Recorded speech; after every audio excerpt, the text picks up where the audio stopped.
Good morning students. आज हम करने जा रहे हैं 8th क्लास का चैप्टर नंबर 2, जिसका नाम है linear equation in one variable. ठीक है, तो उसके ऊपर हमारे पास एक्सरसाइज हमने ली हुई है, तो इसको हम सॉल्व करेंगे। साथ के साथ linear equation in one variable की जो 2.1 एक्सरसाइज है वो हम सॉल्व करेंगे। ठीक है, तो लीनियर इक्वेशंस होते क्या हैं, पहले मैं आपको थोड़ा सा एग्जांपल दे देता हूँ उसके ऊपर। तो लीनियर इक्वेशंस की पहचान कैसे करेंगे, जैसे आपने देखा होगा कोई भी एक्सप्रेशन आपके पास गिवन होता है, जैसे कि 3x + 5, इसमें x के ऊपर कोई भी पावर नहीं है और इस पूरी इक्वेशन के अंदर में कोई दूसरा वेरिएबल मतलब कि अल्फ़ाबेट यूज़ नहीं हुआ है सिर्फ x के अलावा। तो इसमें हमारे पास क्या है, ये लीनियर है क्योंकि इसके ऊपर कोई पावर नहीं दी हुई है। ठीक है, और इसके अंदर क्या है, इसके अलावा कोई दूसरा अल्फ़ाबेट यूज़ नहीं हुआ, जैसा कि आप देखते हैं एग्जांपल के तौर पे 3x + 4y = 7। आपने ऐसे भी देखी है इक्वेशंस। तो इसके अंदर होता क्या है कि आपके पास एक तो x वेरिएबल यूज़ हो रहा है, ठीक है, और एक y वेरिएबल।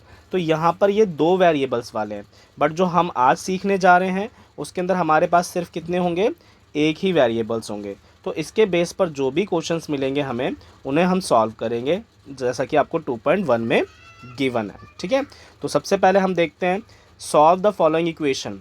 हाँ, एक बहुत ही इंपॉर्टेंट बात हमें ध्यान रखनी है कि हम इसे सॉल्व भी करेंगे और बाद में चेक भी करेंगे इसको वैल्यू पुट करके कि हमारा आंसर सही है या नहीं है। वेरिफिकेशन करना ज़रूरी है।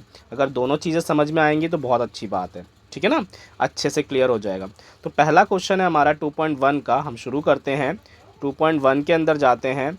एक्सरसाइज नंबर हमारे पास है 2.1। ठीक है, जिसके अंदर हमने करना है क्वेश्चन नंबर 1, जिसका आपके पास दिया हुआ है solve the following equations something इस तरीके से। तो पहला क्वेश्चन हमारे पास गिवन है x - 2 = कितना है, 7।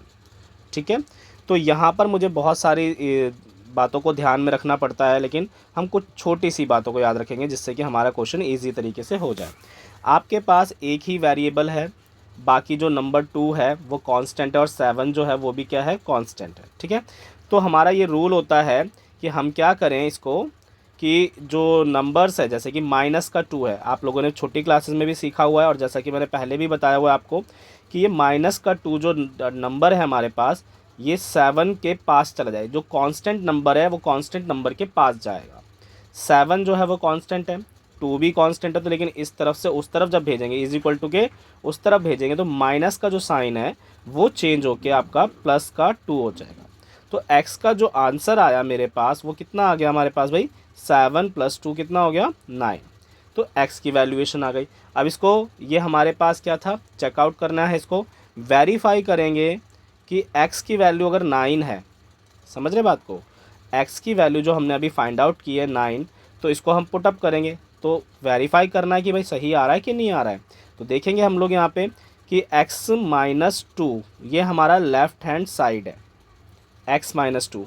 तो x की जगह पर हमारे पास क्या अवेलेबल है, x की जगह पे हमारे पास 9 अवेलेबल है। ठीक है, तो हम 9 को लेंगे यहाँ पे, 9 - 2 = कितना आ रहा है हमारे पास, 7। जैसा कि आपके रिक्वायरमेंट है कि 7 आपके पास आना चाहिए था, जो कि इक्वेशन में गिवन है। तो इसका मतलब है हमने इसको वेरीफाई कर लिया कि x की वैल्यू जो है बिल्कुल करेक्ट आई है। ठीक है, इस तरीके से हम इसमें लीनियर इक्वेशंस को सॉल्व भी करेंगे और साथ के साथ वेरीफाई भी करेंगे एक साथ में। ठीक है, क्लियर है। तो बाद में हम लिख भी सकते हैं left hand side = right hand side, क्योंकि लेफ्ट हैंड साइड वाली वैल्यू में हमने जब x की जगह पे 9 पुट किया, 9 में से 2 माइनस किया तो 7 बच रहा है, और राइट हैंड साइड में ऑलरेडी पहले से हमारे पास क्या अवेलेबल है, 7 अवेलेबल है। ठीक है, हम इसी तरीके से बाकी क्वेश्चन भी सॉल्व करते हुए जाएंगे। ठीक है, क्लियर है सभी को। चलिए अब देखते हैं, हम अगले क्वेश्चन को देखते हैं। जैसा कि क्वेश्चन नंबर 2 आपको दिया गया है, क्वेश्चन नंबर 2 में आपके पास है y + 3 = 10। ठीक है, जो कि आपको क्वेश्चन में दिया है। आप अपनी बुक्स देखेंगे उसमें साफ साफ दिखाई देगा, क्योंकि मैं बार बार स्क्रॉल करूँगा तो टाइम वेस्ट होता है इस वजह से। तो y = मेरे पास क्या होगा, ये +3 था, जैसा कि ऊपर वाले क्वेश्चन में मैंने आपको बताया था कि जो माइनस होता है उस तरफ जाके प्लस हो जाएगा। तो उसी तरीके से अगर प्लस का आइटम है यहाँ पे, तो उस तरफ जाके ये क्या हो जाएगा, -3। तो y की जो वैल्यूएशन है वो मेरे पास कितनी आ जाएगी, 10 minus 3 is equal to 7। Okay, अगर इसे भी वेरीफाई करना है, मैं साइड में यहाँ पे कर देता हूँ वेरीफाई, जिसमें लेफ्ट हैंड साइड आपके पास है y प्लस 3। ठीक है, तो y की जगह पर मेरे पास वैल्यूएशन कितना आया है 7, प्लस करेंगे 3 इज इक्वल टू कितना होता है मेरे पास 7 प्लस 3 इज इक्वल टू 10। तो ये दोनों चीज़ें भी बराबर आ गई, क्योंकि मेरे को पहली इक्वेशन में देखिए y plus 3 is equal to 10 आ रहा है और यहाँ पर भी 7 प्लस 3 इज इक्वल टू 10 आ रहा है। दैट मीन्स मेरा left hand side is equal to किसके आ रहा है, राइट हैंड साइड के आ जाएगा। ठीक है, अब हम आगे चलते हैं और क्वेश्चन थोड़े से आगे देखेंगे कैसे होते हैं हमारे पास। क्वेश्चन नंबर 3 लेंगे। अब मैं वेरीफाई नहीं करूँगा, वेरीफाई आप खुद ट्राई करके देखेंगे, अगर हो जाता है तो ठीक है, नहीं तो आप मेरे को कमेंट कर सकते हैं, मैसेज कर सकते हैं, उसके बेस पे मैं आपको समझा दूंगा। ठीक है, 6 is equal to z plus 2। भाई अब यहाँ पर क्या है कि लेफ्ट हैंड साइड में तो सिर्फ 6 बचा हुआ है और राइट हैंड साइड में z प्लस 2 बचा हुआ है। तो यहाँ पे कांस्टेंट कौन है, 6 है और 2 है। तो 2 को हम 6 के पास भेजेंगे, जैसे कि 6 यहीं रहेगा, 2 प्लस का है उस तरफ से इधर आएगा तो माइनस का 2 हो जाएगा, यहाँ का z बचा रहेगा हमारे पास। ठीक है, तो z को तो हम कुछ नहीं बोलेंगे, लेकिन 6 में से 2 गया तो कितना बचा 4, तो ये मेरे पास आंसर आ गया। ठीक है, अब इसी तरीके से क्वेश्चन नंबर 4 करते हैं हम लोग। 4 में हमारे पास दिया हुआ है 3/7 प्लस का x इज इक्वल टू 17/7। ठीक है, 17 बाई कितना गिवन है मेरे पास, 7 गिवन है। ठीक है, अब फिर से वही फंडा याद रखना है कि वेरिएबल को तो यहीं छोड़ना है, बाकी जो कांस्टेंट नंबर है उसको कांस्टेंट के पास भेज देना है। तो x को तो मैं यहीं छोड़ूंगा, ठीक है, लेफ्ट हैंड साइड में, और 17/7 मैंने पहले लिख लिया, और ये 3/7 प्लस का था उस तरफ जाके क्या हो जाएगा, माइनस का 3/7। ठीक है, अब हम आगे जाएंगे जब, तो x इज इक्वल टू क्या हो जाएगा, जब नीचे का बेस सेम है, डिनोमीटर दोनों के क्या है हमारे पास सेम है, तो वही हमारा डिनोमीटर रह जाता है और ऊपर के नंबर एज इट इज़ लिख दिए जाते हैं। क्लियर है, जब कभी भी नीचे का डिनोमीटर सेम होता है तो वही हमारा बेस बन जाता है, और ऊपर के जो नंबर्स होते हैं प्लस में है तो प्लस में दिखा देंगे, माइनस में है तो माइनस में दिखा देंगे। ओके स्टूडेंट्स, यहाँ पे 17 में से 3 को जब हम माइनस करेंगे तो कितना बचेगा, 14/7।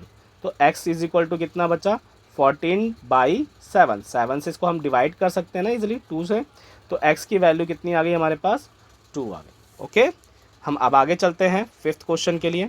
5th क्वेश्चन में हमारे पास गिवन है 6x इज इक्वल टू 12। अभी तक हमारे पास जो वेरिएबल था और नंबर था वो प्लस में था या माइनस में। अब हमारे पास 6 जो है वो x के साथ किस में है, कोई साइन नहीं दिया हुआ है, दैट मीन्स वो मल्टीप्लाई। तो हम क्या करेंगे, x को यहीं छोड़ेंगे, 12 हमारा राइट हैंड साइड में गिवन है, 6 जो हमारे पास मल्टीप्लाई में है क्योंकि इसके बीच में कोई साइन नहीं है तो वो हमारा डिवाइड हो जाएगा। सिमिलर वैसे ही जैसे कि प्लस वाला लेफ्ट हैंड साइड से उस तरफ जाता है तो वो माइनस हो जाता है, माइनस वाला उस तरफ जाएगा तो प्लस हो जाता है, वैसे ही मल्टीप्लाई जो होगा वो डिवाइड हो जाएगा, और अगर डिवाइड में कोई चीज़ गिवन है तो वो मल्टीप्लाई हो जाएगी। ठीक है, तो अब मेरे पास जो x की वैल्यूएशन आ रही है 12/6 इज इक्वल टू कितना आ गया, 2 आ गया। ओके, अब हम करेंगे क्वेश्चन नंबर 6। 6 में हमारे पास क्या गिवन है देखते हैं, जैसा कि आपको दिया हुआ है t/5 is equal to 10। Okay, ये गिवन है हमारे पास, तो t के डिवाइड में है, जैसा कि मैंने अभी थोड़ी देर पहले बताया आपको कि जो कोई चीज़ मल्टीप्लाई में होती है उसे तो डिवाइड में भेजते हैं, प्लस की होती है तो माइनस में भेजते हैं, माइनस की होती है तो प्लस में, बट यहाँ तो डिवाइड में है, तो t को जब हम यहीं छोड़ेंगे तो 10 डिवाइड वाला क्या हो जाएगा, मल्टीप्लाई हो जाएगा ऊपर जाके, क्रॉस मल्टीप्लाई होके। ठीक है, तो अब मेरे पास जो t की वैल्यूएशन बच रही है वो आएगी 10×5=50। ओके, क्लियर है। वैसे हमने इनको छोटी क्लासेस में अच्छे तरीके से सीखा हुआ है, लेकिन हम थोड़ा इसको अब ब्रॉडली सीखेंगे। ठीक है, अगले पेज पे जाते हैं, सॉरी अगले क्वेश्चन पे जाते हैं, जहाँ पे हमारा क्वेश्चन नंबर 7 है। क्वेश्चन नंबर 7 में आपको एक नंबर दिया गया है 2x/3 इज इक्वल टू कितना है हमारे पास, 18। ओके, तो हमारे पास तो ये डाटा दिख रहा है, तो x मेरे पास वेरिएबल है 2 मल्टीप्लाई में और 3 डिवाइड में। बड़े ही सिंपल तरीके से x हमारा वेरिएबल है, उसको यहीं छोड़ दीजिए। ठीक है, ओके, 18 को हमने ले लिया, उसके बाद 3 डिवाइड में था तो मल्टीप्लाई में चला जाएगा, और 2 जो था वो x के साथ मल्टीप्लाई में था वो डिवाइड में चला जाएगा, ठीक है। 3 मल्टीप्लाई में चला गया, 2 डिवाइड में चला गया, ठीक है। अब 2 के टेबल से जब हम इसको 18 को काटेंगे तो 9 टाइम्स में कट जाएगा, कैंसिल हो जाएगा। तो x इज इक्वल टू कितना बचा, 9 इंटू में 3 इज इक्वल टू 9 3 ज़ा 27। तो ये मेरे पास आंसर आ गया। अब हम 8 क्वेश्चन देखते हैं। 8 क्वेश्चन में भी हमको सिमिलर वैसा ही कुछ दिया हुआ है, 1.6 is equal to y upon में 1.5, है ना। तो ये चीज़ मेरे पास गिवन है। तो जब हम आगे सॉल्व करेंगे तो 1.6 तो है ही है, y के डिवाइड में, तो डिवाइड से जब वो लेफ्ट हैंड साइड को वापस आएगा तो वो मल्टीप्लाई हो जाएगा, 1.5 इज इक्वल टू कितना हो जाएगा मेरे पास y। तो y को तो यहीं छोड़ेंगे, अब इन दोनों को आपस में मल्टीप्लाई करेंगे। तो मेरे पास आता है इन दोनों का मल्टीप्लिकेशन 240, बट 5 में ऊपर वाले डिजिट में एक एक डिजिट के बाद पॉइंट लगा हुआ है, तो 2 के बाद पॉइंट लगा देंगे तो 2.4 हो जाएगा हमारा आंसर, ठीक है। ये मल्टीप्लिकेशन आप कर सकते हैं 15 को 16 से, उसके बाद एक डिजिट के बाद 5 में लगा हुआ है पॉइंट और एक डिजिट के बाद 6 में लगा हुआ है पॉइंट, ठीक है। तो 2 के बाद हमने पॉइंट लगा दिया। 8 क्वेश्चन हो गए हमारे पास। क्वेश्चन नंबर हम जाएंगे 9 में।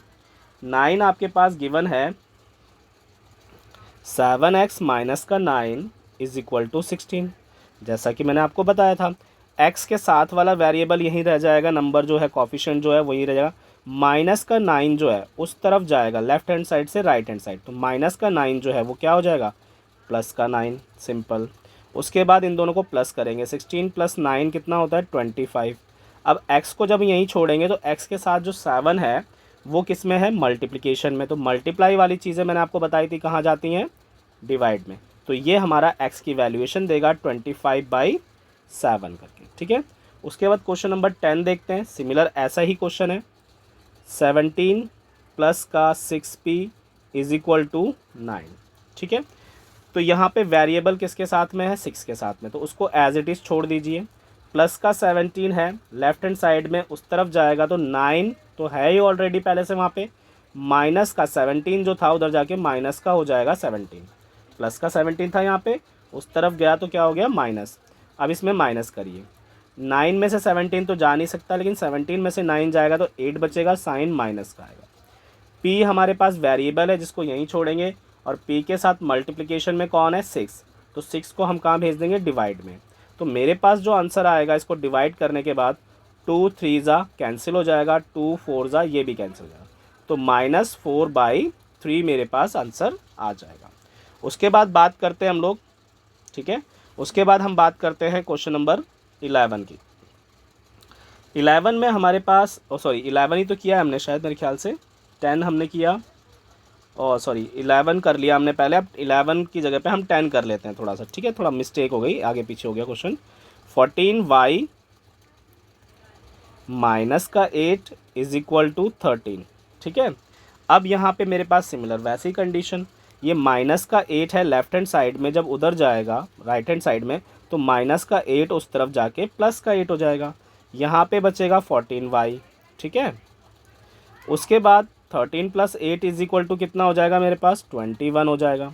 y को हम यही वेरिएबल को छोड़ेंगे, 14 जो मल्टीप्लाई में था वो कहाँ चला जाएगा, डिवाइड में। अब इसको टेबल से काट सकते हैं, 7 के टेबल से, 7 3 ज़ा 7 2 ज़ा, तो y का जो आंसर आया है वो 3 न्यूमरेटर हो गया, डिनोमिनेटर कितना आ गया 2 आ गया।